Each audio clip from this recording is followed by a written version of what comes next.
직장인들이 많은 점심시간 도심을 찾아선 더불어민주당 이재명 후보를 의식한 듯한 교육 공약을 설명했습니다. 이준석 후보는 진보 정권의 교육 정책을 비판하며 공교육의 질을 높이겠다고 주장했습니다. 그런데 유세도 중 일부 시민들이 교육 정책을 발표하려면 학생들도 지켜보는 TV 토론에서 부적절한 발언을 한 데 대해 사과부터 하라고 지적하고 나섰습니다. 학습 목표치를 높였을 때 저는 거기에 대해서 국가가 충분한 지원을 하겠다는 뒤처진 학생이 있을 때는 책임지고. 이어 내내 공을 들여온 청년들을 찾아 다시 중앙대학교로 향한 이 후보. 이곳에서도 대학생들이 이 후보를 향해 TV 토론 발언을 비판하며 사과를 요구했습니다. 여성이 후보가 이준석 갈라치기 정책 그만해! 민주노동당 권영국 후보는 부산에서 노후 핵발전소를 조기 폐쇄하고 대신 재생에너지를 활성화해 일자리를 만들겠다는 공약을 발표했습니다. 고준 핵 폐기물 문제를 해결해야 합니다. 정의로운 전환으로 원전 부담을 져온 부산에 새로운 재생에너지 일자리를 마련하겠습니다. 이에 앞서 경남 창원에선 공장을 찾아가 제조업 활성화와 지역 일자리 창출을 약속했습니다. MBC 뉴스 백승우입니다. 대통령 윤석열은 파면한다.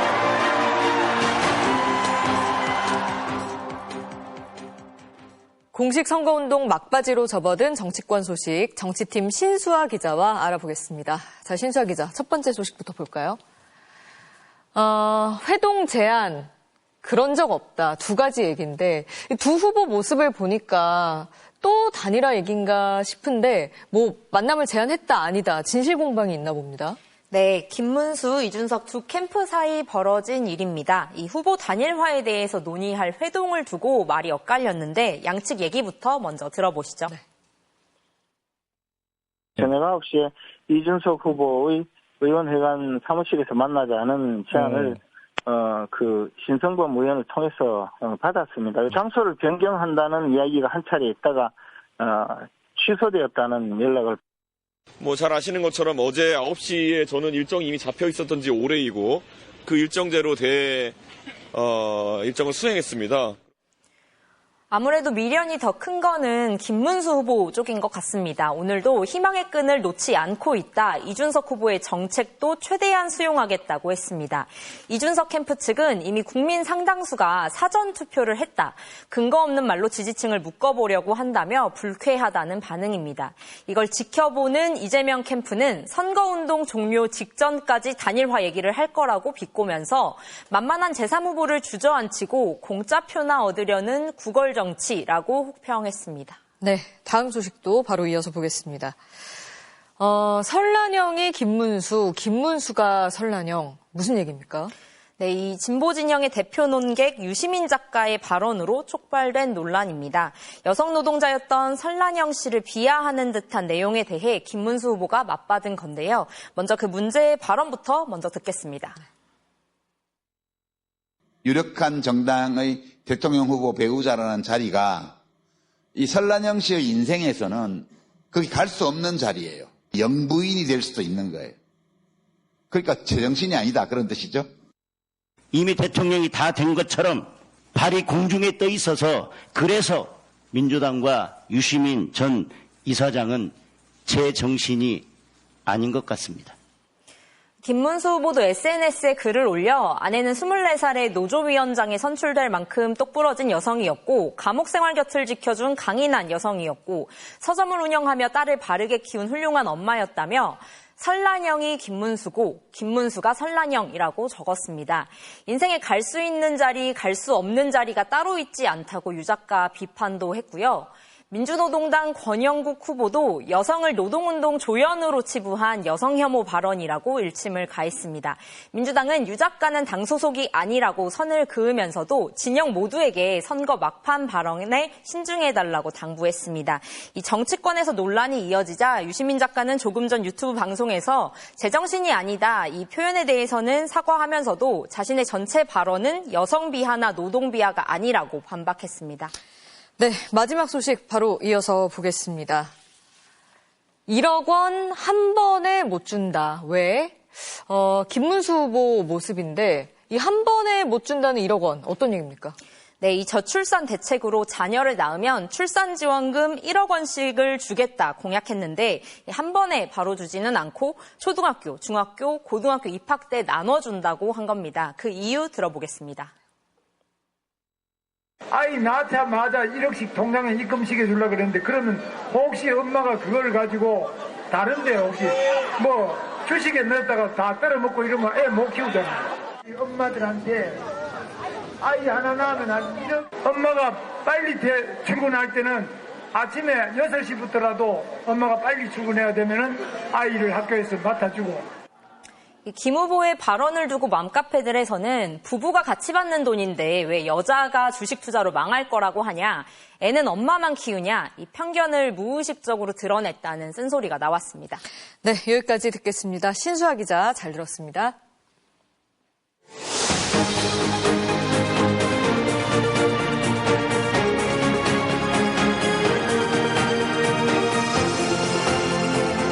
김건희 여사의 비화폰 사용 내역이 확인됐습니다. 경찰이 지난해 3월부터 12.3 내란 이후까지의 서버 기록을 복구했더니 김 여사가 비화폰을 여러 차례 사용하며 정부 고위 관계자들과 통화한 사실이 드러난 건데요. 이재욱 기자의 단독 보도입니다. 12.3 내란을 수사하는 경찰 특별수사단은 어젯밤 대통령 경호처로부터 비화폰 서버 기록을 모두 제출받았습니다. 1차로 계엄 선포 당일인 지난해 12월 3일부터 지난 1월 20일까지의 내역을 복구해 받은 데 이어 작년 3월 1일부터의 비화폰 내역을 추가로 복구해 확보한 겁니다. 한덕수 전 총리와 최상목 전 경제부총리, 이상민 전 행정안전부 장관의 내란 혐의 수사를 위해서였습니다. 경찰은 이 과정에서 김건희 여사가 비화폰을 사용한 기록을 확인했습니다. 비화폰을 누구에게 지급했는지를 알 수 있는 비화폰 불출대장을 입수해 김 여사에게 비화폰을 지급한 사실을 포착했습니다. 서버 기록에서는 김 여사가 여러 차례 비화폰을 사용했고 정부 고위 관계자들과 직접 통화한 사실이 드러났습니다. 김 여사가 윤석열 정부 출범 초기부터 비화폰을 썼다는 의혹이 제기되었지만 수사기관에서 사용 내역이 확인된 건 처음입니다. 비화폰 한 대를 김건희 씨에게 지급했다라는 거고요. 대통령 내외를 포함해서 총리 장관 비화폰 전화번호 목록까지 장관들에게 경호처가 지급했다라는 겁니다. 확인해 드릴 수 없습니다. 그리고 이런 세세한 사항까지 제가 알 수도 없는 영역입니다. 비화폰은 말 그대로 말을 숨긴다는 뜻으로 통화 내용을 암호화해 도감청을 막는 전화기입니다. 국가적 보안 사항이나 기밀을 다루는 군 수뇌부나 국방부, 국정원, 외교부 등의 고위공직자에게 제한적으로 지급됩니다. 영부인이 비화폰을 사용한 게 적절한지, 비화폰을 사용하는 고위공직자들과 무슨 통화를 했는지를 놓고 국정개입 논란이 더욱 커질 것으로 보입니다. 앞서 내란 비선으로 지목된 민간인 신분인 노상원 전 사령관에게 비화폰이 지급된 사실도 확인됐는데 비화폰 지급 내역과 통화 기록 수사에 따라 내란 혐의 대상자가 확대될 가능성도 있습니다.